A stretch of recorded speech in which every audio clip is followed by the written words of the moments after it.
17ஆம் அதிகாரம். இயேசு இவைகளை சொன்ன பின்பு தம்முடைய கண்களை வானத்துக்கு ஏறெடுத்து, பிதாவே, வேளை வந்தது.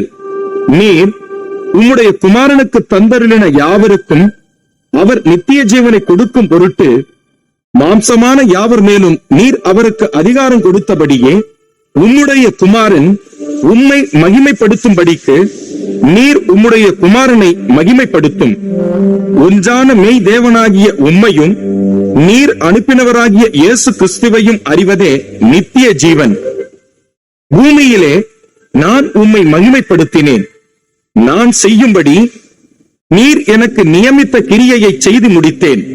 பிதாவே, உலகம் உண்டாகிறதற்கு முன்னே உம்மிடத்தில் எனக்கு உண்டாயிருந்த மகிமையினாலே இப்பொழுது நீர் என்னை உம்மிடத்திலே மகிமைப்படுத்தும். நீர் உலகத்தில் தெரிந்தெடுத்து எனக்கு தந்த மனுஷருக்கு உம்முடைய நாமத்தை வெளிப்படுத்தினேன். அவர்கள் உம்முடையவர்களாயிருந்தார்கள்.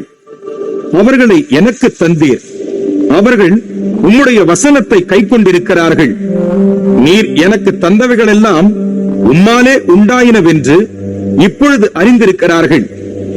நீர் எனக்கு கொடுத்த வார்த்தைகளை நான் அவர்களுக்கு கொடுத்தேன். அவர்கள் அவைகளை ஏற்றுக்கொண்டு நான் உம்மிடத்தில் இருந்து புறப்பட்டு வந்தேன் என்று நிச்சயமாய் அறிந்து நீர் என்னை அனுப்பினீர் என்று விசுவாசித்திருக்கிறார்கள். நான் அவர்களுக்காக வேண்டிக் கொள்ளுகிறேன். உலகத்துக்காக வேண்டிக் கொள்ளாமல் நீர் எனக்கு தந்தவர்களுக்காக வேண்டிக் கொள்ளுகிறேன். அவர்கள் உம்முடையவர்களாய் இருக்கிறார்களே. என்னுடையவைகள் யாவும் உம்முடையவைகள், உம்முடையவைகள் என்னுடையவைகள். அவர்களில் நான் மகிமைப்பட்டிருக்கிறேன். நான் இனி உலகத்தில் இரேன். இவர்கள் உலகத்தில் இருக்கிறார்கள். நான் உம்மிடத்திற்கு வருகிறேன். பரிசுத்த பிதாவே, நீர் எனக்கு தந்தவர்கள் நம்மை போல ஒன்றாயிருக்கும்படிக்கு நீர் அவர்களை உம்முடைய நாமத்தினாலே காத்துக்கொள்ளும். நான் அவர்களுடனே கூட உலகத்தில் இருக்கையில் அவர்களை உம்முடைய நாமத்தினாலே காத்துக்கொண்டேன். நீர் எனக்கு தந்தவர்களை காத்துக்கொண்டு வந்தேன். வேத வாக்கியம் நிறைவேறத்தக்கதாக கேட்டின் மகன் கெட்டுப்போனானே அல்லாமல் அவர்களில் ஒருவனும் கெட்டுப் போகவில்லை.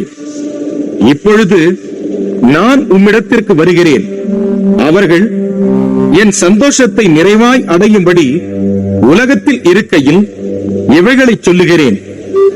நான் உம்முடைய வார்த்தையை அவர்களுக்கு கொடுத்தேன்.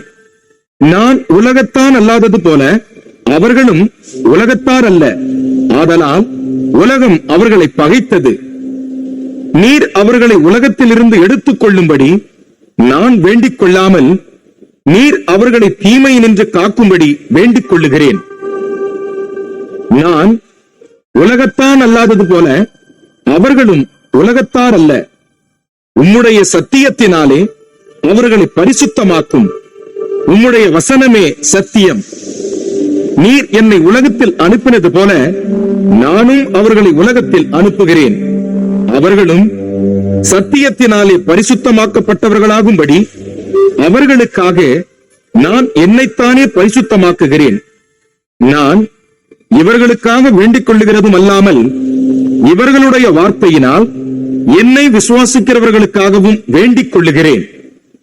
அவர்கள் எல்லாரும் ஒன்றாயிருக்கவும், பிதாவே, நீர் என்னை அனுப்பினதை உலகம் விசுவாசிக்கிறதற்காக நீர் என்னிலேயும் நான் உம்மிலேயும் இருக்கிறது போல அவர்கள் எல்லாரும் நம்மில் ஒன்றாயிருக்கவும் வேண்டிக் கொள்ளுகிறேன். நாம் ஒன்றாயிருக்கிறது போல அவர்களும் ஒன்றாயிருக்கும்படி நீர் எனக்கு தந்த மகிமையை நான் அவர்களுக்கு கொடுத்தேன். ஒருமைப்பாட்டில் அவர்கள் தேறினவர்களாயிருக்கும்படிக்கும் என்னை நீர் அனுப்பினதையும் நீர் என்னில் அன்பாய் இருக்கிறது போல அவர்களிலும் அன்பாய் இருக்கிறதையும் உலகம் அறியும்படிக்கும் நான் அவர்களிலும் நீர் என்னிலும் இருக்கும்படி வேண்டிக் கொள்ளுகிறேன். பிதாவே, உலகத் தோற்றத்துக்கு முன் நீர் என்னில் அன்பாய் இருந்தபடியினால் நீர் எனக்கு தந்த என்னுடைய மகிமையை நீர் எனக்கு தந்தவர்கள் காணும்படியாக நான் எங்கே இருக்கிறேனோ அங்கே அவர்களும் என்னுடனே கூட இருக்க விரும்புகிறேன். நீதியுள்ள பிதாவே, உலகம் உம்மை அறியவில்லை, நான் உம்மை அறிந்திருக்கிறேன். நீர் என்னை அனுப்பினதை இவர்களும் அறிந்திருக்கிறார்கள். நீர் என்னிடத்தில் வைத்த அன்பு அவர்களிடத்தில் இருக்கும்படிக்கும் நானும் அவர்களில் இருக்கும்படிக்கும் உம்முடைய நாமத்தை அவர்களுக்கு தெரியப்படுத்தினேன், இன்னமும் தெரியப்படுத்துவேன் என்றார்.